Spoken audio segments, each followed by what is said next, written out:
So, what's wrong with what the president had to say? There have been groupings that feel appalled at what the president said. I'm trying to figure out what exactly is going on. Okay, great. I think that the first thing we have to remember is that he said it in an international arena, Right. in a space that had been created to think outside the box about how to ensure better equality for women around the world. It's not only a Ghana problem, it's not only an Africa problem. We have to remember also that he was represented in a particular role as the African Union gender champion. Right. So there were expectations in that room that he would articulate positions that clearly showed that he was practically championing gender equality. This issue has been trending and debated throughout the whole week. People have taken partisan positions. I don't think it's a partisan issue. And we need to take it out of the political partisan framework in order that we can really understand why the women who were neither MPP nor NDC nor CPP reacted in the way that they did to our president. Okay. So that we can determine what learnings can we take out of that, so that the next time our president is on the podium in that arena, he would articulate views that have everybody in that room applauding and not, you know, heckling. That's the issue. So now let me come back to what was problematic about it. I think what was problematic was, first of all, I don't know whether you realize that when he said my cabinet is 30%, you know, people weren't very impressed. And so Liz Doucette said something like, you know, so the next time we want, so it should have told him that the people in that room don't think 30% is such a big deal. Right. And why is, and by the way, our cabinet is not 30%, and we know that. It's more like 26% if you talk about 19 members of cabinet. By the time you talk about ministers and deputy ministers, we are not even looking at 17%. It falls just a little bit short of 17%. So he was coming from a country that hadn't shown what other African countries had shown. What do I mean by that? You know, maybe a week, maybe 2 weeks to the event, I read in the press that Cyril Ramaphosa, South African president, had not only shrunk his cabinet, but he had increased the representation of women to 50%. We know Ethiopia had 50%. We know Rwanda has 50%. These are Africans. I'm not going to go to the West. Right. These are African leaders, perhaps with the same similar challenges. And so they have been able to do that. So even your 30% is not impressive, but in reality, it's much less than that, and maybe we'll come to that later. The second issue was the issue of activism and dynamism. I think that nobody in this country will dispute the dynamism of our women, from the market to other spaces. Women's dynamism is all around us. The women and the gender NGOs have been very dynamic. If it wasn't for the dynamism, we wouldn't have the Domestic Violence Act, for example. It was a coalition of women, NGOs, and male gender champions who made that happen. Abantu for Development, for a long time, it's a gender NGO, it's a women's led NGO. From 2004, for example, they put together a coalition. I happen to know this because I was part of that coalition. Okay. Again, produced the Women's Manifesto. That clarified, that would clarify for anybody seeking political office what ought to be done to improve on the gender indicators in our country. A broad coalition of different people That's activism, that's dynamism. And shop them around so that political parties, even some of them, they included some of those aspects in their manifestos. There's no question about that, that's dynamism. But okay? the president... just one more example of dynamism. That is very important because it speaks at the heart of even political power in this country. Is what, again, women NGOs have led in making sure that our district assemblies have more women representation than we have now. The representation is not impressive, but were it not for their efforts, will be even more abysmal. This is in the, you know, to talk about what other people, not government, has done. You see? So by the time he says people are not dynamic, we're wondering, what's he looking at?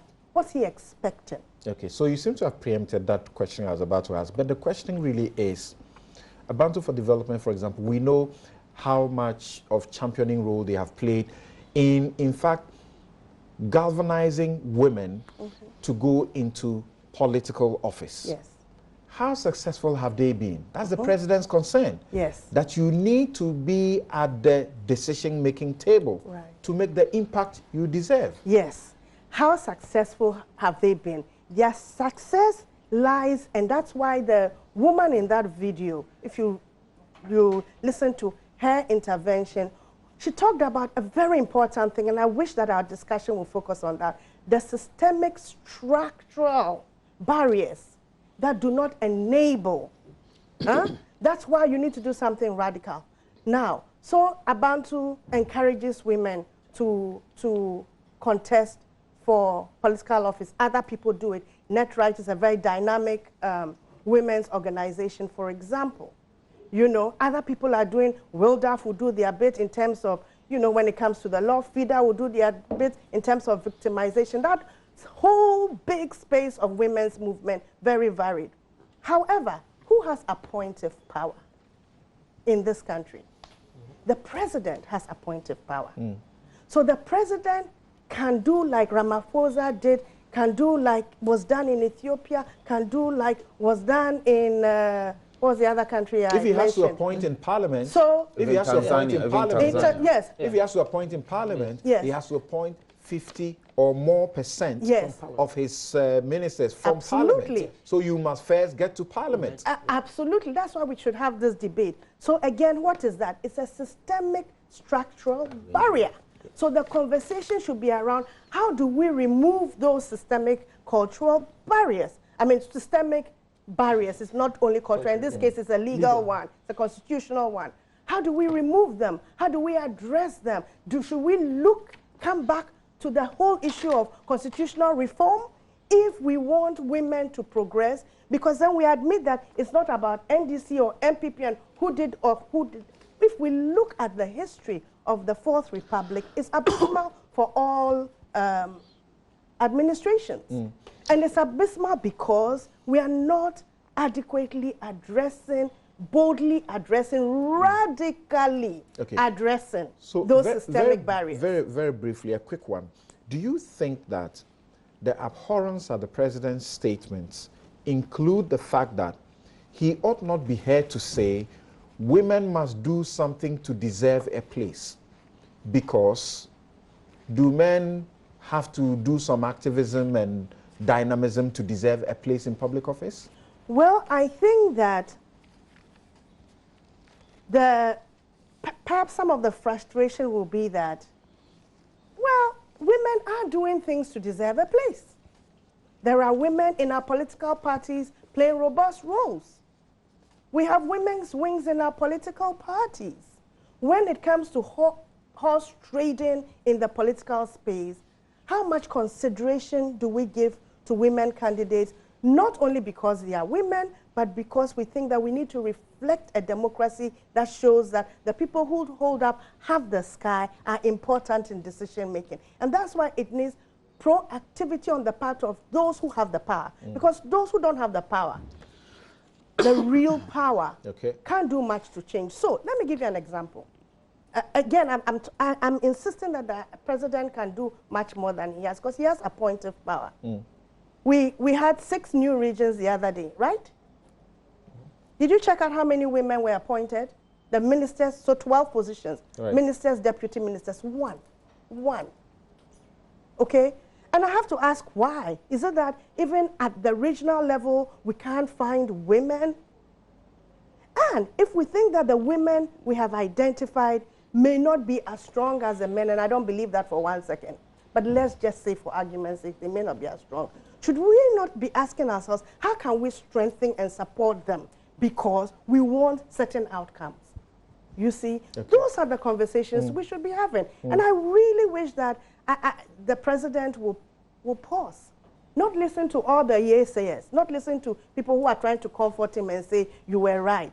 To say, what did I say in that forum that got the heckles of those people in that room up? Okay, now I come to Kuku, but let's hear, you certainly don't expect the ministers, women ministers appointed by the president to say anything different, but they held a press conference and endorsed the president's statement, and they disagree with Audrey that there is dynamism and activism, because according to Esla Usu, that dynamism is dead. Let the buck stop with us. Let us be the ones who will be the last generation of women who are verbally or physically attacked for daring to seek political office and elective office. Go out on the beat and do the house-to-house with them. Project their candidature. Encourage the females on the ballot, on the voters' register, to vote for female candidates. Then we'll be making progress. As for the armchair feminism, it doesn't change anything. It may make for nice sound bites, but after the next election, if we are not careful, we will still be hovering around 13 or 15%. And what would we have achieved? Nothing. Nobody will move forward without getting up and opening the doors. So I'm telling the youth, the female youths in this country, get up, take the opportunity, build your skills, develop your dynamism, and open the doors. Don't wait for the doors to be opened for you. Doors to opportunity. We will campaign and advocate for gender issues to be addressed, gender inequality issues to be addressed. We'll continue to campaign for that. But we are also saying that use your collective agency, your numbers, move. And that's what the president was saying. Use your collective agency, your numbers, use that and move forward. Think, work through it, and open the doors. President's communication was perfect. He sent the message out. And it takes a bold person to say that in that women deliver audience. He was bold and his position was perfect. That is what women need to be told. We shouldn't just sit there and cry about our problems, our issues, and that we are doing advocacy. Someone needs to tell her, do go beyond advocacy. So the fact is that you can have all the good proposals. You can have all the good policies and laws. But if we ourselves do not get involved, are not dynamic enough to move away from just going to talk at conferences, to move away from social media to insults, and to see everything from a political lens, then unfortunately, we will not get anywhere. Right, but can I get your brief comment to just the bits we have played from these, sterling women in the government's cabinet who are doing quite some good job there? Sure. I think that their posture is reactive.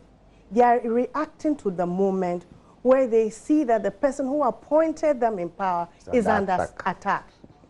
Again, I think they should reflect very carefully, because when I listened to some of those statements, I saw contradictions in that. Let me give you an example. In one statement, the person talked about the fact that we want to be the last women who, when we go out there to campaign, we are tagged, we're insulted, blah, blah, blah. That is not because women are not dynamic. She's just said we are out there campaigning. But there is a systemic structure where in this country, women who talk and occupy spaces in a particular way are seen as doing something that is against their, perhaps and that their was agenda. Esla. The Yes. Foreign Affairs Minister, Shelley Ayokoboche, actually admitted and she proclaimed that when she was campaigning, not a single woman gave her the support she needed. Well, I don't know about her experience. And that's the difficulty about this. And we really shouldn't be pitting women against women, because that's a shame. Again, that's why I said they should go and reflect on the kind of help, because sometimes maybe the women don't have the money to support your campaign, but they can support it in other ways. I don't know their personal experiences, but I know for a fact that when you look at the political space, there's been a lot of work that has been done to support women. And Nadia Alima Mahama, who also spoke, we have learned from Gabio Asare-Tredako that when she was nominated by Akufo-Addo candidate to be his running mate, it was the women in the NPP who kicked against her. Yes, and again, we must think carefully. We don't know all the circumstances. I would ask, why did they kick against her? Was it about her, the personal person, or was it because they didn't want a woman, the choice of the woman? You know, so we shouldn't get trapped in thinking any woman will do. Okay. You know, we should perhaps look at what kind of woman will do in what situation for which job. Otherwise, you are even setting the women up to fail. And then you turn around and you say she didn't perform. Okay.